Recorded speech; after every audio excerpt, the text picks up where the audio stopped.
something about this? So we have a watch for the visually impaired that addresses the shortcomings of the current solutions.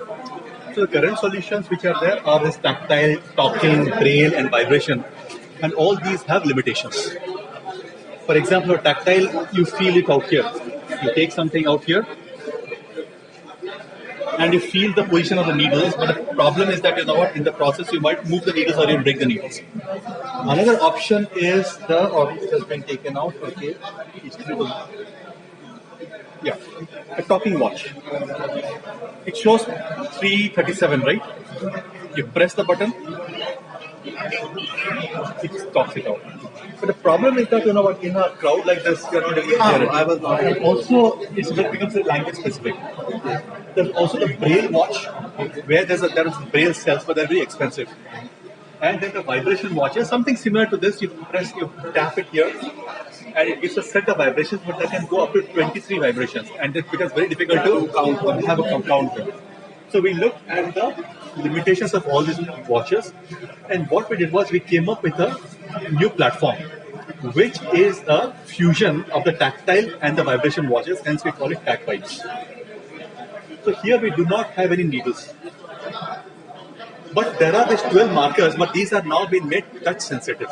If the time is 2, then the second one will. So now, look at it, like you don't have a regular watch.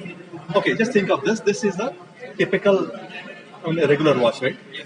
So what does it do? These are the two hands are there, which give the hour and a minute, and that is why how we get to know what a time is. The same thing. What we do is, if we make this touch sensitive, and then you just simply scan the markers. These active markers will vibrate upon touch.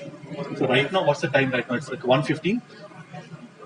1:20. So 1:20 means what? At 1, you'll get a long vibration which tells the hours. And as you come here at 20, it will give a short vibration which tells the minutes. So if you simply go now, and no other markers will it vibrate. So that is how this system works. Now, what we have done is we have now taken it further. Because the manner in which you interface or the user interface of this vibrations can also be utilized to indicate numbers. So now these numbers, we can also use these numbers to talk about health parameters. So this can now become a smartphone. So just like you have got a regular, like a smartwatch.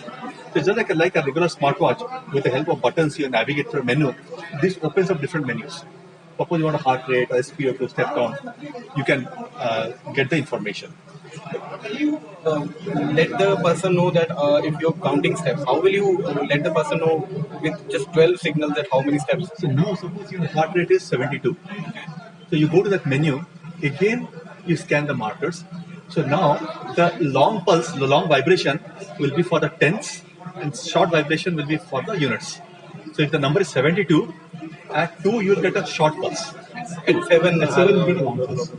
Similarly, what happens is, suppose it's more than 100, suppose 120. Right? We hope nobody gets to that, but suppose 120. There's still way, you can go to a third pulse. The third vibration will also set in. So there are menus by which you can get those. And what are the future things that you are planning to? There are many more features there. For example, like setting up an alarm, all these things what we do. But what's the most important thing is that we have tested this with blind subjects, both at a school level and at a university level, and we have got very positive feedback from them. So now we are looking for taking it out further. And what do you think about the market of this product, and how expensive it is as compared to the other products?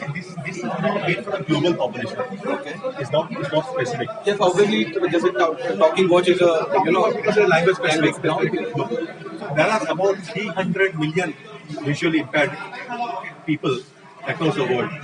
So now that becomes a total market. So even if you put 10% also, it becomes 30 million is your serviceable market. What about the price or the right now, we don't set the price because this is a prototype level.